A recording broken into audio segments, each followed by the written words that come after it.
In this video, I'm going to be explaining how, in my opinion, is the best way to solve problems where they say the physician ordered this and you have available this. Basically, drug on hand versus drug on order problems.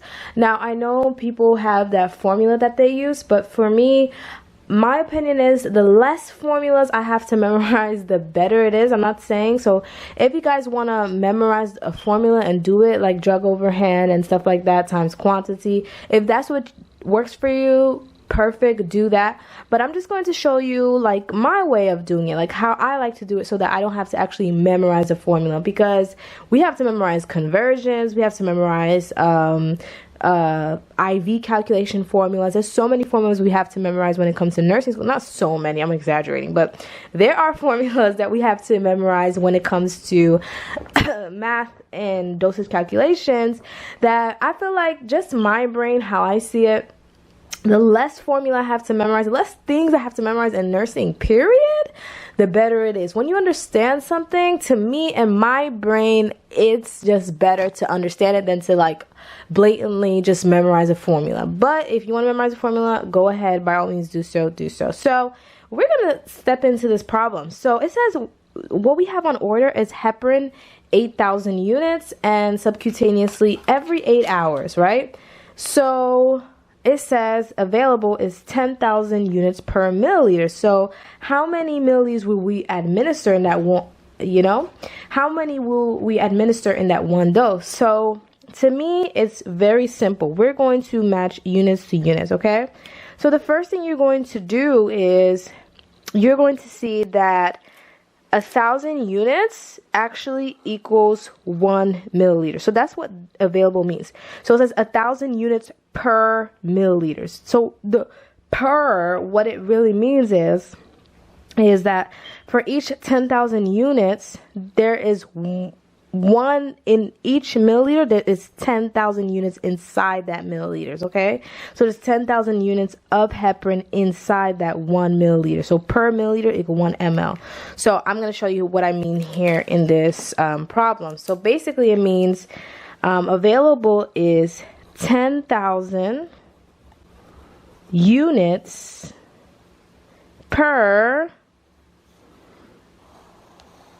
1 milliliter, per milliliter. So for each 10,000 units, you will have 1 milliliter. So that's basically what it means, basically, okay? But they're asking you, how many milliliters will you need? Well, if we know 10,000 units is 1 milliliters, the order is asking for 8,000 units, but you have 10,000 units. So what you would do is you just say it equals 8,000 units. So as long as your unit of measurement right here is lined up, see, you're good. You're good. You don't have to memorize dose on hand, size, quantity. You're good. Is this lined up? Yes. Is this lined up? Yes. See?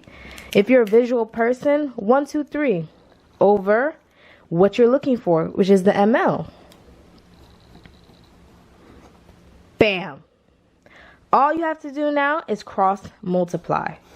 So 10,000 times x is 10,000 x equals 1 times 8,000 is 8,000. Okay, so we know whatever is near the x, or whatever number is near the variable, that is what we're going to divide by. 10,000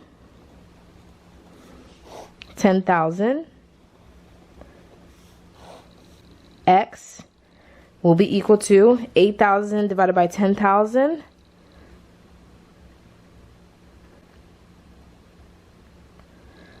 equals 8.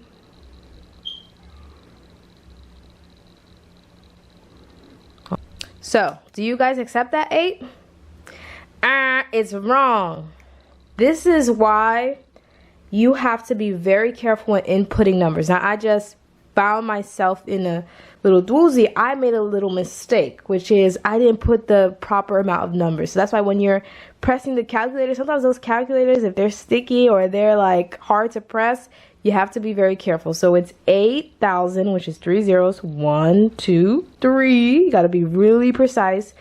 divided by 10,000. So 1, 10, and then 1, 2, 3 equals, now we get it, 0.8. So it's not 8, it's actually x equals 0.8. And you know what, I'm not gonna take this out of the video. Like, I could have just like did it over and like in another video, but I don't want to take it out of the video because I want to show you guys like that could happen to anyone. When you're, you know, rushing through the question, or if you have high anxiety on tests, you can accidentally put in the wrong zeros and you may get it wrong. So that's why I always say, when you get your math test, please go over it over and over again. That could happen to anybody, okay? All right, guys. So our second problem states your patient needs Keppra liquid 1,000 milligrams every 12 hours. The pharmacy sends you 250 milligrams per 5 milliliters. So the slash always means per, okay? So this slash always means per. So basically, in every 5 milliliters, you're going to have 250 milligrams of that medication inside the 5 milliliters, okay? So how much do you administer per dose? So we're going to use the same thing that we did before. So you already see like here, like if you have a per or you have a slash, that's your formula. That's your unit to go by right then and there, okay? So bada boom, bada bang. We're going to input that in. We're going to say for each 250 milligrams, there is 5 milliliters. Because remember, per, so there is 5 milliliters equals, without even thinking about it, look, I need to line up my units of measurement. There you go. There's a milligram. 1,000 milligrams equals 1,000. So we're going to use that portion of the problem. That's what the patient needs, 1,000 milligrams. So the patient needs 1,000 milligrams, right? But the medication comes in milliliters. So if there's 250 milligrams in 5 milliliters, how many milliliters is in 1,000 milligrams? That's what they're testing you on. Put that over x. Cross multiply. 250 milligrams times x is 250x. 5 milliliters times 1,000. Let's make sure our fingers work this time, right? 1, 2, 3 times 5 equals 5,000. Bada boom, bada bang. Then we're going to divide whatever is by the variable, or the x is what we're going to divide by. Divide that by 250. Divide that by 250. Cross it out. X equals how much? Let's use our calculator. We already have 5,000 right here, so we don't have to do it again. We divide that by 250. How much we're going to get? Bada boom, bada bang. We're going to get 20. So the answer is 20 milliliters. Yay! So that is our answer. We're going to administer 20 milliliters to the patient. All right, everyone, let's do something a little bit more tricky because I'm a little bit too easy on y'all. And if you didn't find others easy, remember, you can ask me questions in the comments down below or email me at KimmyDTV@gmail.com. Shameless plug. But anyways, let's get a little tricky on y'all because I think y'all are falling asleep, okay? So this is a little tricky, just a little. The order states amoxicillin trihydrates, okay, syrup 0.375 grams. So let's just circle the ones that we need, okay? So 0.375 grams by mouth every 8 hours. The pharmacy sends 125 milligrams per 5 milliliters and amoxicillin trihydrate syrup. How much would you administer? All right, so straight away, bada boom, bada bang. We got a little formula, but not really a formula. We got a little guide here. We already know that in every 5 milliliters is going to be 125 milligrams medication inside that 5 milliliters. So we're going to put this right here. 125 milligrams inside 5 milliliters. All right. So, but the doctor said, oh, I want you to give the patient 0.375 grams. So am I going to do this? 0.375 grams over X. Yay! Am I going to do that? And then cross multiply and do everything we did? No, we are not going to do that. Why are we not going to do that? Somebody leave that in the comments down below. Why aren't we going to do that? Why can't we just do that? Correct. Remember what I said. In order to use this method, this cross multiply method, these units must line up. And milligrams is not the same as grams. If you missed my video on conversions, I'm going to leave in the cards above and in the description box. It's all part of my dosage calculations series. Okay? So what we're going to do, we're going to convert 0.375 grams into milligrams. Okay? So, boys and girls, the way we convert grams to milligrams is we're going to multiply by 1,000. Okay? So, we're going to do this. 0.375 times 1,000 is going to give me 375. Okay? So 0.375 times 1,000 is going to give me 375 milligrams. Now we can input it, because now our units of measurement is going to match up. Okay? So back to our little technique that we like to use. 125 milligrams over 5 ml is equal to 375 milligrams over X. Cross multiply. 125x equals 375 times 5. So we already got that 375. Multiply it by 5. It's going to be 1875. We're going to divide it by whatever is near the variable or the X. So 125.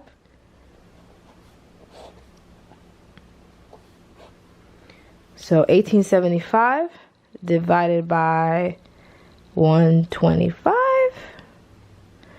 will give me 15. So it's 15 milliliters. So that is your answer, 15 milliliters, okay?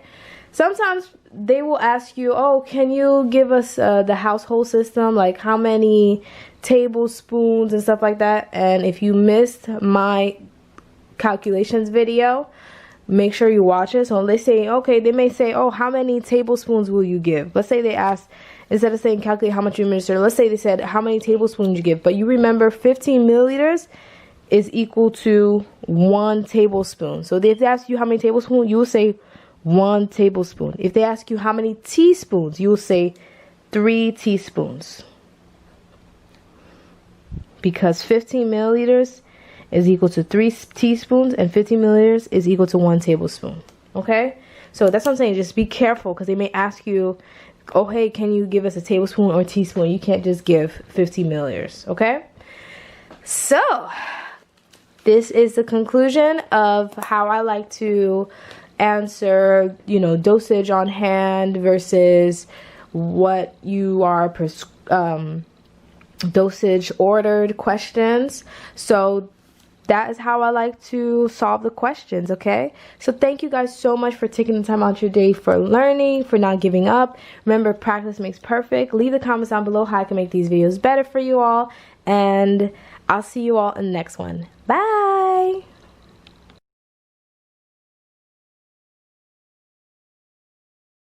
So, the last problem says, your order reads KCl 40 milliliters equivalent in 100 milliliters, this is potassium chloride, 40 milliliters equivalent in 100 milliliters normal saline over 40 minutes. You proceed to use a controller pump for the infusion. along with a tubing set calibrated at 60 drops per milliliters. What is the drip flow or flow rate? All right, so we already know this is an IV calculations. So what is the first thing we're going to do? So by now we should know we are going to write out our formula, even if we've already memorized it because we've been practicing for a long time. Because when we write our formula, what happens? We're better equipped to input our variables. So we already know the formula is volume times drop factor over time in minutes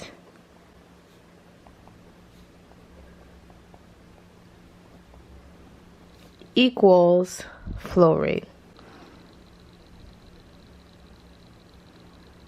Okay, so we already know that's our formula. So we already memorized our formula. So what parts of the problem do you think we will need? So let's start to circle it. Okay, so where is our volume? No, it's not going to be the 40 milliliter equivalent. Remember, this is just the medication.